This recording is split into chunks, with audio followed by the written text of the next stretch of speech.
Hola, soy Abel74, les mando un afectuoso saludo, especialmente a los hermanos mexicanos. Leí una publicación de una señorita que preguntaba la razón de la pobreza en su país, en México.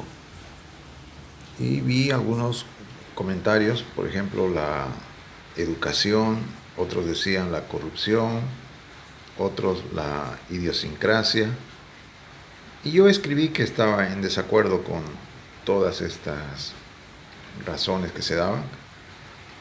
Yo no soy de México, nunca fui a México, pero creo que los de afuera también podemos aportar algo desde nuestra visión. Lo que no estoy de acuerdo, por ejemplo, con la idiosincrasia, yo considero que los mexicanos cuando se lo proponen son muy disciplinados. Hay mucha gente trabajadora en México. Como todos los países, ¿no? Hay personas honestas, también hay corruptos, hay personas productivas e improductivas.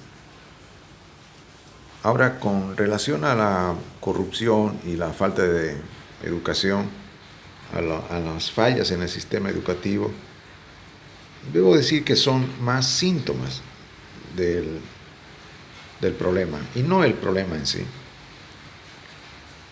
La raíz del problema de la pobreza es algo perturbador y sería un poco difícil explicarlo en este video. Lo que voy a hacer es nombrar dos factores a los que yo llamo secundarios porque están cerca de la raíz del problema. Uno de estos factores es lo que explica este libro de acá. ¿Por qué fracasan los países? Y en este libro hay muchas cosas interesantes. Yo no estoy 100% de acuerdo con lo que dice este libro, pero hay cosas para rescatar. Por ejemplo, la teoría de la economía extractivista. Ahora yo le añadiría una teoría de lo que yo llamo el tiempo perdido de las naciones. Entonces vamos a ver ambas teorías. Primero, la economía extractivista. Un país con tantas riquezas naturales como México no se entiende por qué es pobre, tomando en cuenta que hay países con escasos recursos naturales a los que le va mejor. Tienen mejor economía, están mejor en lo social. Entonces, para entender esta paradoja, hay que remontarnos al inicio de los países, cómo nacieron, cómo se formaron, en qué condiciones. Durante la colonia vinieron dos clases de personas. Aquellos que venían a trabajar, a tener una parcela de tierra, dedicarse a la agricultura o a otros trabajos. Gente que venía a vivir de su esfuerzo. Pero también venían saqueadores. Y los saqueadores escogían dónde él era más conveniente. Y a los saqueadores no les interesaban los países con escasos recursos naturales. Les atraía México, porque aparte de sus abundantes recursos naturales, tenía una importante población autóctona que les servía de mano de obra gratuita. Eso es lo que señala este libro.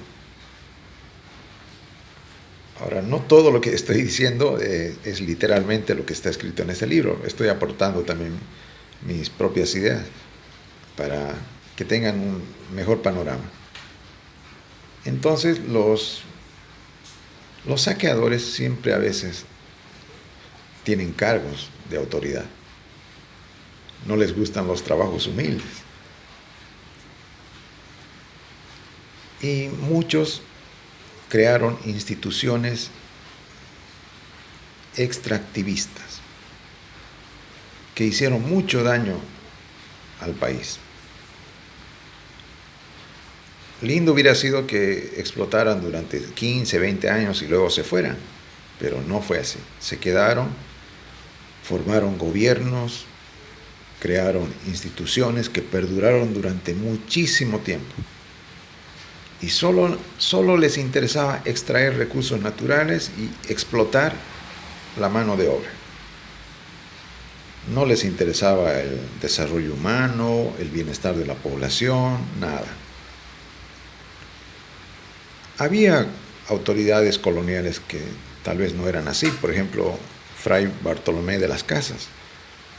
Yo no sé mucho de la historia de México. Si ustedes conocen alguna autoridad colonial que no era saqueador, que se preocupaba por la población, me lo pueden hacer saber. Pero yo digo, si había, eran minoría. Eran minoría. La mayoría de las autoridades se dedicaban exclusivamente al saqueo. Y esto perduró por mucho tiempo. Hasta ahí sería la economía extractivista. Ahora vamos a ver el tiempo perdido de las naciones. Cada país tiene su momento de transformación. Y ahora es muy importante cómo se lleva a cabo. Puede ser pacífica o violenta. La mayoría de las veces es violenta, con revoluciones.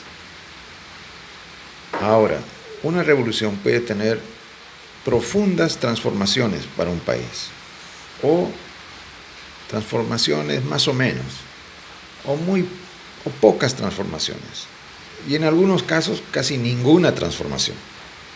Eso varía de país en país. Ahora, también es importante el cuándo.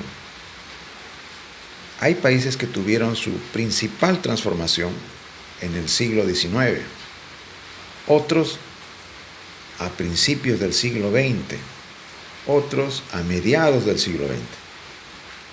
E incluso algunos podrían opinar que en pleno siglo XXI recién están transformándose. Entonces, ¿qué quiere decir esto? Hay países muy jóvenes. Y los países que tuvieron su transformación en el siglo XIX ya están encaminados en el desarrollo. Pero un país joven recién se está redescubriendo. Entonces hay que darle tiempo.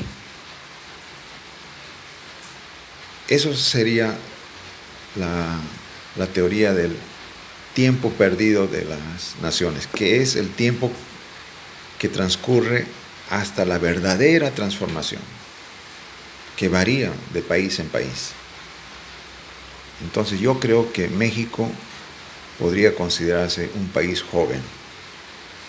Claro, los libros de historia dicen que un país fue creado en el siglo XIX, la mayoría en Latinoamérica, pero en los hechos no es así. No hubo una verdadera transformación hasta después de su fundación.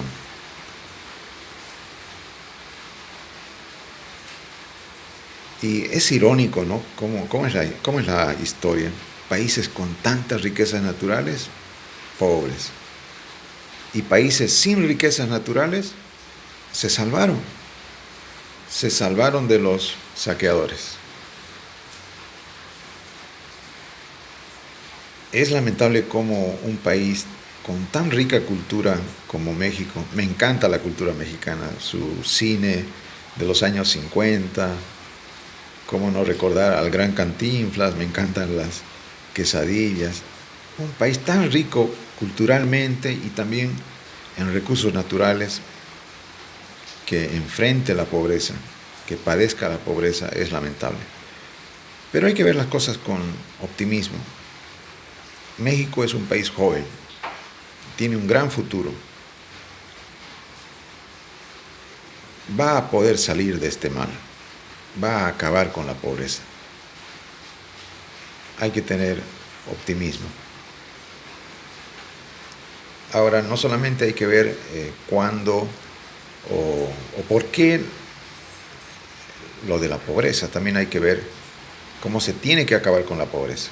Y para eso hay muchas teorías interesantes que lo vamos a ver en próximos videos. Les mando un afectuoso saludo. Muchas gracias por su atención. Hasta pronto.